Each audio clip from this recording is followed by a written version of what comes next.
He wiped the grease from his hands, his heart pounding as he walked into the fancy restaurant.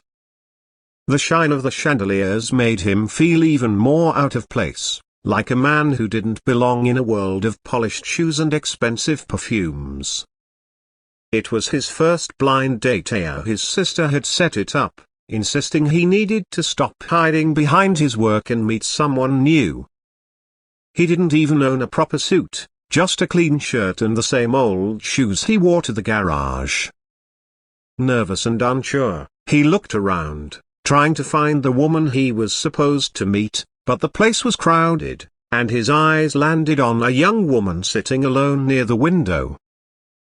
She smiled gently when their eyes met, and something about that smile made him walk over without thinking twice.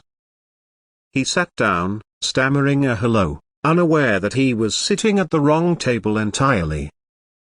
The woman in front of him had a quiet grace. Her wheelchair was tucked close to the table, almost hidden beneath the cloth. She didn't correct him, didn't ask who he was, she just smiled and asked his name. He told her he was a mechanic, working long hours in a small shop outside the city. She listened, not with pity, but with genuine interest. She spoke softly about books, music, and how she used to love running before the accident that changed her life. Her voice carried no bitterness, only acceptance, as if she had learned to live with pain instead of letting it define her. He found himself talking more than he ever had before, telling her about his late mother, his struggles, and his dreams of opening his own garage someday. For hours, they talked as if they had known each other forever. When he finally realized his mistake, when the real blind date texted him, asking where he was, he felt his face flush with embarrassment. He apologized quickly, fumbling for words, but she only laughed softly, a sound that was warm and calm, not mocking. "Maybe you sat where you were meant to," she said, her eyes shining. The words lingered in the air, and he couldn't help but smile. In that moment, something inside him shifted. For the first time, the poor mechanic felt seen, not for what he wore, or how little he had, but for who he truly was.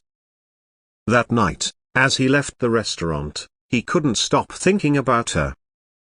The way she spoke, the calm in her eyes, the strength behind her smile, it stayed with him. He didn't know her story fully, but he felt drawn to her, like fate had played a small trick just to lead him there. The next day, he went back to his usual life, fixing cars, working till late, but his mind wasn't the same. He looked for reasons to see her again. A few days later, he found out who she was, the daughter of a well-known CEO whose company owned half the factories in the city. People whispered about her accident, how it had changed everything for their family, how her father had become distant and colder afterward. None of that mattered to him. All he saw was the kind woman who had made him forget his worries for one evening. He started visiting her more often, sometimes to fix her car, sometimes just to bring her coffee and talk. She teased him about his stubbornness, about his rough hands that smelled of oil and metal, but she said those hands had more honesty than any man in a suit. Slowly, their worlds, so far apart, began to blend. He learned patience and grace from her. She found laughter again through him. What began as a mistake turned into a connection neither of them had expected. And though the city still saw him as just a poor mechanic, she saw something deeper, as something real. He no longer felt invisible, and for once, he didn't feel like a man out of place. He felt like he had finally found where he was meant to sit. Weeks turned into months, and what had started as an accident slowly became the most meaningful part of his life. Every morning, before opening his small workshop, he stopped by her house with fresh flowers from the roadside stall. She always waited for him in the garden, her wheelchair positioned where the sunlight touched her hands. he would fix her car for free, though she hardly used it anymore, saying she liked it better when he pretended it needed repairing. They would talk for hours about simple things, about the smell of rain on asphalt, about the sound of engines, about hope. He read to her when she was tired, his rough voice steady and gentle, and in her laughter, he found a peace he had never known. She often spoke about her father, the CEO everyone respected but few truly knew. Once a strong man, now distant and guilt-ridden, he had never forgiven himself for the accident that left his daughter paralyzed. She told the mechanic that her father used to visit her room every night when she was asleep, thinking she wouldn't notice, leaving small gifts near her bed.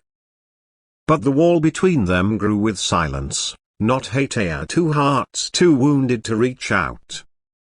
The mechanic listened quietly, never judging, never offering empty comfort.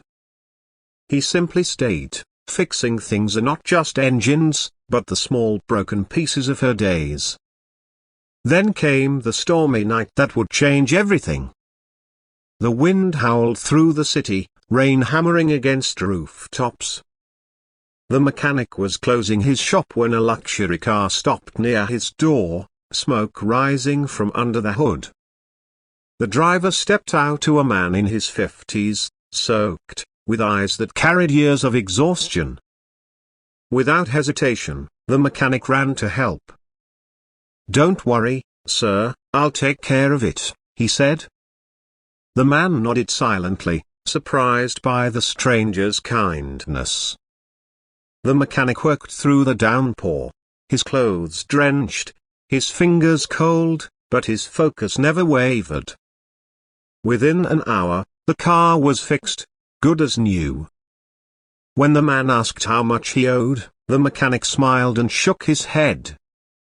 "Nothing, sir. Not everything needs a price." The CEO, though he didn't know it yet, had just met the man who had brought light back into his daughter's world. The next morning, the CEO returned home, still thinking about the poor mechanic who had refused his money. As he entered the garden, he froze. She was his daughter, laughing softly as that same mechanic gently wiped grease off his hands beside her wheelchair. The realization hit him like thunder. His eyes filled with tears he hadn't shed in years. "You," he said quietly, his voice trembling, "you gave her life again."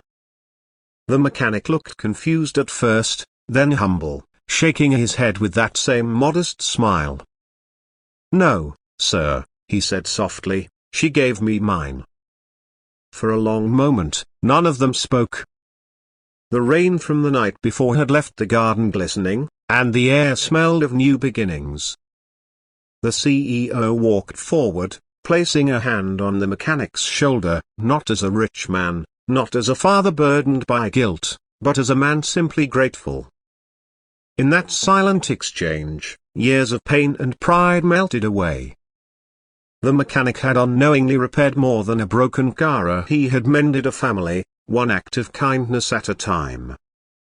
From that day on, the CEO visited the workshop often, not with business offers, but with warmth and respect. The daughter kept her garden full of flowers, saying they reminded her of hope, simple, quiet, and real. And the mechanic, once just a poor man sitting at the wrong table, finally understood that sometimes fate's mistakes are the most beautiful gifts life can offer. In the end, money, pride, and pain meant nothing.